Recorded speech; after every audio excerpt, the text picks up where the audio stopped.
Welcome to Shootin the Bull with Ken Hendricks.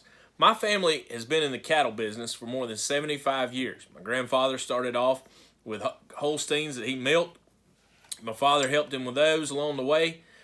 Somewhere down the line, they got out of grade B milking and went into full-time beef cattle. What we did on the side at times is a hobby farming, and in the last 10 years, we've moved into more of a full-time role. Still a small family farm in the grand scheme of things. We only run about 150 to 170 head of cattle at any one point, and not counting calves. But one of the things that people continue to talk about is the death of the small family farm and how it's affected the culture of America. And I believe that they're absolutely right. It's a big deal. We need to save family farms.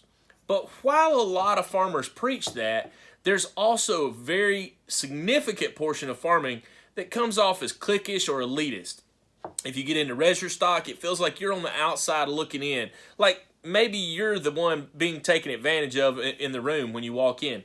You see 4,000 EPDs. You hear terms and jargon that you may have never heard before, and you have no idea what half of it means, especially if you're just getting into it.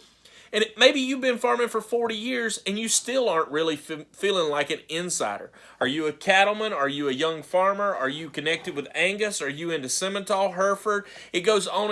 And half the time, if you're new, you don't even know what half those terms are. The truth is that it's not as hard as people would like to make you think.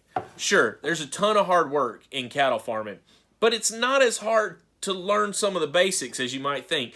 I bet that you can walk into a pen right now of 20 cows and you can pick out the one that's the best cow. You don't believe me? People have been doing it for years and years and years. You know a good one when you see it. There's certain things about a cow that stand out. Is she deep? Is she big? Is she wide and muscular? You naturally find those things and you like them, especially if you've been around animals at all. You tend to be able to figure those things out.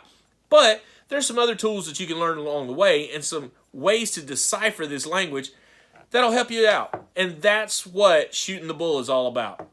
I want to work with you. I want to help offer my experience, give you some answers, give you some questions to think about, and hopefully help you develop your farm to be the best that it can be so that we don't lose the small farm in America.